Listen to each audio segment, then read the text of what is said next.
Les élus ne peuvent pas demander des efforts aux autres si nous ne nous les appliquons pas à nous-mêmes. Les Français se voient demander toujours plus. Ils attendent de nous que nous soyons à même de montrer l'exemple. Dès la prochaine session, je vous demanderai donc d'accepter de diminuer de 10% le montant de nos indemnités. Qui comprendrait que dans la période actuelle, on augmente les indemnités des élus?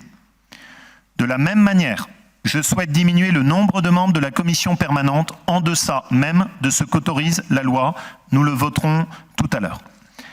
Les deux précédentes assemblées régionales avaient décidé en Rhône-Alpes et en Auvergne que tous les élus seraient membres de la commission permanente, ce qui avait pour effet mécanique d'augmenter les indemnités. Je veux un autre comportement.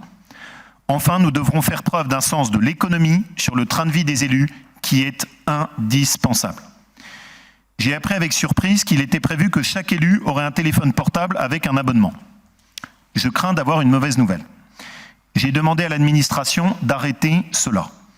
Cette seule décision permet à titre d'exemple de faire 1 million d'euros d'économies sur la durée du mandat. Les économies commencent donc tout de suite. Et nous aurons d'autant plus de poids et de crédibilité que nous les porterons en s'appliquant à nous-mêmes le discours que nous voulons pour notre région.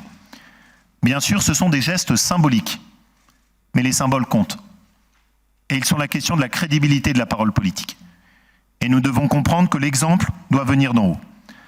Quand on a la chance d'avoir la confiance de ses compatriotes, cela a des conséquences et notre comportement doit être irréprochable. Au total, l'ensemble de ces mesures représentera une économie sur la durée du mandat de 19 millions d'euros. 19 millions d'euros, je ne sais pas si c'est mon tempérament auvergnat, mais c'est déjà au-delà de ce que j'appelle la limite du symbole. L'objectif est que chaque année, nous puissions ainsi rendre compte des projets qui auront été financés grâce à ces efforts que vous accepterez de consentir. La seconde condition, pour retrouver le poids de la parole politique dans notre région, est de faire des économies sur la dépense publique. On s'est enfermé depuis trop longtemps dans une spirale infernale consistant à avoir sans cesse plus de dépenses de fonctionnement dans les administrations et à l'arrivée, toujours plus d'impôts. Nous devons montrer à l'échelle de notre région que l'on peut changer cette fatalité avec un mode de fonctionnement totalement différent de la région. Nous devons faire émerger l'administration du XXIe siècle et j'ai une grande confiance dans les services de nos deux régions et de notre nouvelle région pour le permettre.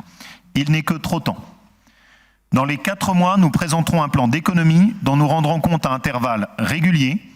Le défi est clair, parce que sinon cela n'avait pas de sens de rapprocher ces deux régions.